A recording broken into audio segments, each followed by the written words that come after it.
Welcome to everyone joining us in the chamber today, the People's House of the New York State Legislature. It is my pleasure to begin the 2019 legislative session by offering you my best wishes for a healthy and productive new year. I would like to acknowledge my friend, community partner, and fellow advocate for social justice, the Reverend Dr. Alan Pinckney Jr., who is the senior pastor of the Butler Memorial United Methodist Church in my district in the Bronx. Thank you, Reverend Pinckney, for being here on this special day as we begin our work in the 2019 legislative session. Let me further add that his is the church that has given us Senator Jamal Bailey and another young man in my office, Kevin Riley. They're both members of your church, so thank you, Reverend Pinckney. I also would like to extend a very special welcome to the greatest constituents in New York State who have traveled here from the Bronx to be with us today. You hold a very special place in my heart.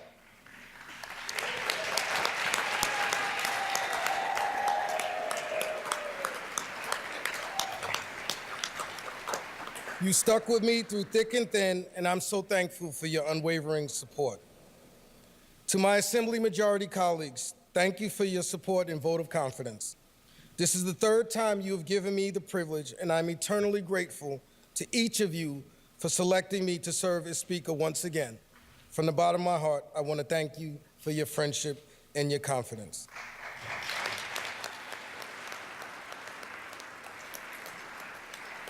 "19 long years ago, when I first came to Albany, the New York State Assembly looked very different. The leadership of the Majority Conference, the Speaker, Deputy Speaker, Majority, Ways and Means Chair, in fact, most committee chairs were positions held by men. Today, I'm pleased to announce that there are 50 women representatives in the Assembly, a record.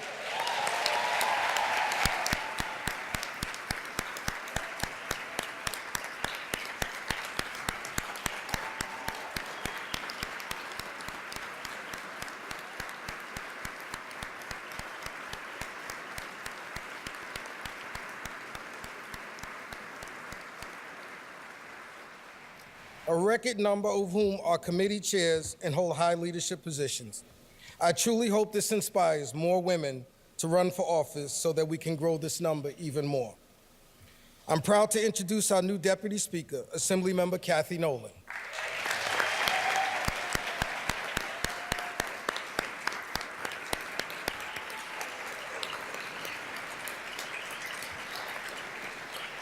I am pleased that she has agreed to join our leadership team, helping to guide us in pursuit to put families first. Kathy, thank you for your hard work over the years as Chair of Labor, Banks, and most recently, the Education Committee.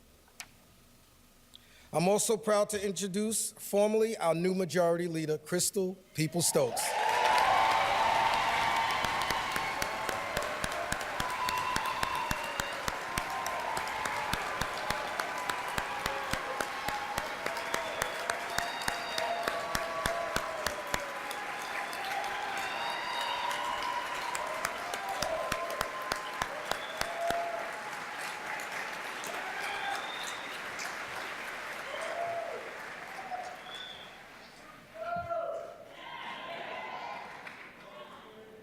Buffalo in the house, huh?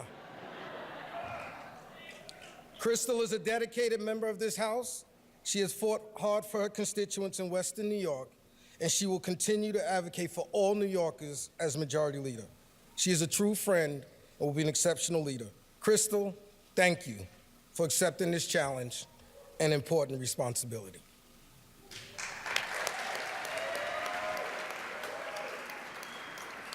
Assembly members Nolan and Peoples-Stokes join our now veteran Chair of Ways and Means, Helene Weinstein.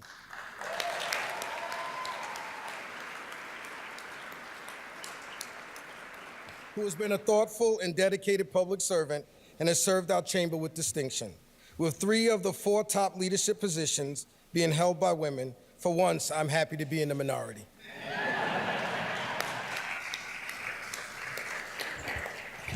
I would also like to welcome back my friend, Assembly Minority Leader Brian Kolb in the Assembly Minority Conference.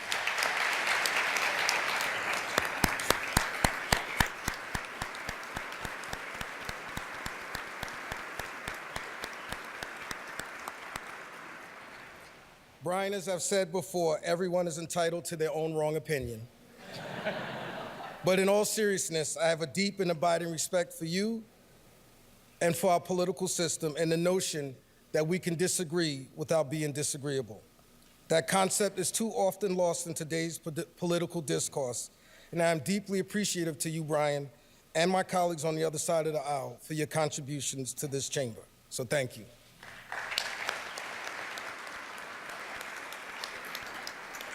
The Assembly majority is both a member-driven and issue-driven conference.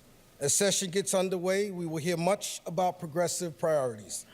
It is important that we remember that many of the issues that have taken center stage all started here in the People's House.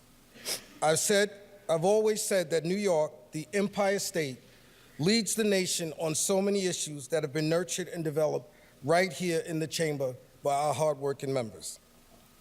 When we were told, God bless them, shoot for the stars, when it came to raising the minimum wage, thank you, Michelle Titus, for reaching for the stars. You led the way in New York, becoming the first state with a $15 an hour minimum wage.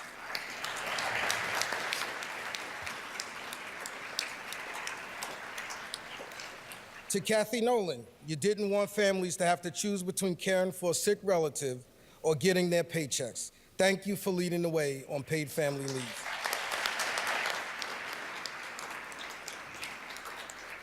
To Uncle Joe, Assemblyman Joe Lento, you introduced the bill and led the way on something very near and dear to my heart and other members before anyone knew what raise the age meant.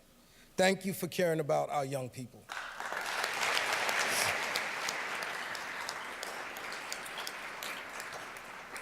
And when we were charged to be my brother's keeper by President Barack Obama, we led the way in becoming the first and only state to fund MBK to change the plight of young men of color.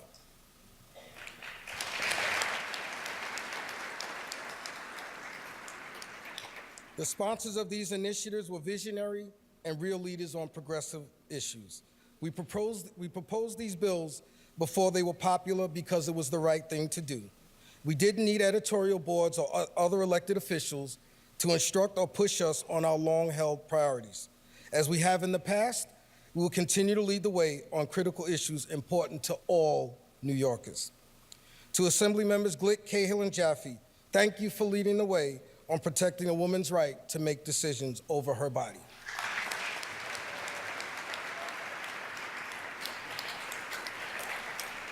Assemblyman Gottfried, you introduced the New York Health Act years ago because you dared to believe everyone should have access to health care.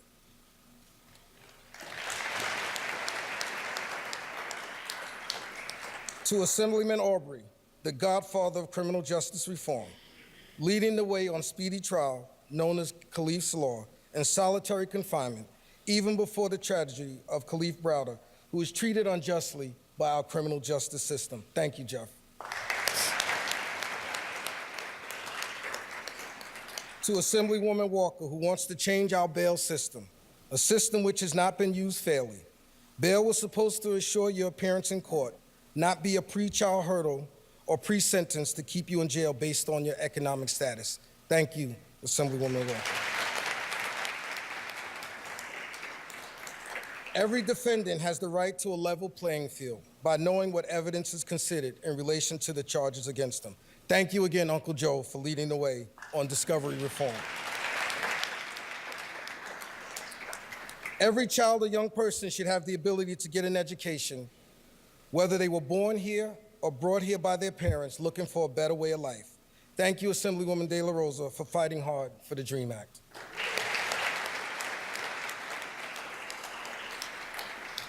Because everyone should be treated with dignity and respect, thank you again, Assemblyman Gottfried, for pushing gender for countless years. Our great chair of elections, Chuck Levine, will lead our efforts to update our antiquated election system. Chuck, I look forward to your great work once again. Thank you. And for children who are victims of sexual predators, let them finally be able to bring their abusers to justice. Thank you again, Linda Rosenthal, for being a strong advocate for the Child Victims Act.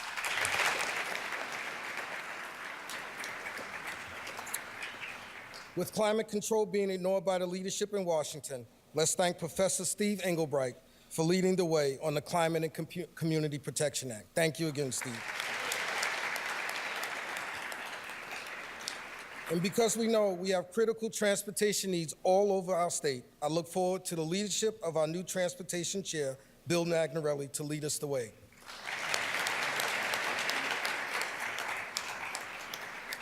We will address a myriad of additional issues in a sensible and collaborative way, including continuing to address the opioid crisis, accessible and affordable childcare, common sense gun measures, robust education funding for our neediest schools, continuing to ensure college affordability, sustainable funding for the MTA, stronger rent laws, ensuring public and affordable housing, and protecting tenants all across this state, marijuana law reforms, and economic development and job creation. I have traveled across this state, and I promise we will not forget any community in upstate New York.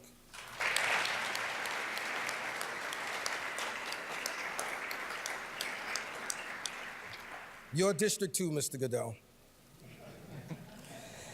In November, we saw sweeping change in our state government. We will work with our like-minded colleagues in the state Senate who fought for years to advance many of these measures. Alongside my friend Andrew Stewart-Cousins, who will soon become the new Senate leader, and our fellow Senate majority colleagues, we will work together to make our Families First agenda a reality.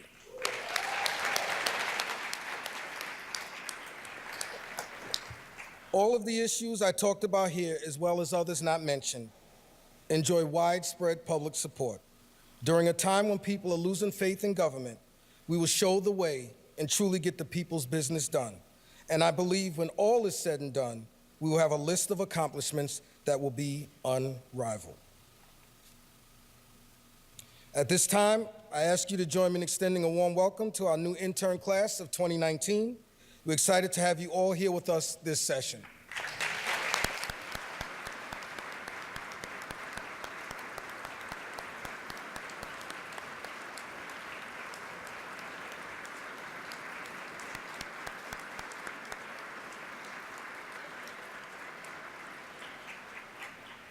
On behalf of all members, I want to thank Assemblymember Deborah Glick, Chair of the Intern Committee, Kathleen McCarty, our Program Director, and all of the committee staff for their support. Welcome back to our returning faculty members, Dr. Janet Penska, leading our graduate interns, Dr. Angela Ledford, Dr. Wesley Nishiyama, and Dr. Anthony Maniscalco, who will lead our undergraduates.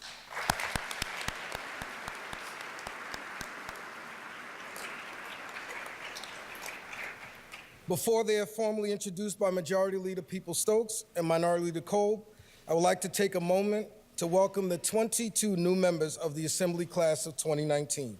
Your input and support are critical, and your contributions will be valued.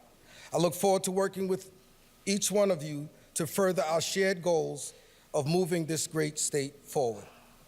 To all our returning members and to the new members, once again, welcome to Albany, as we begin the New York State Assembly's 242nd legislative session. Now, ladies and gentlemen, let's get to work.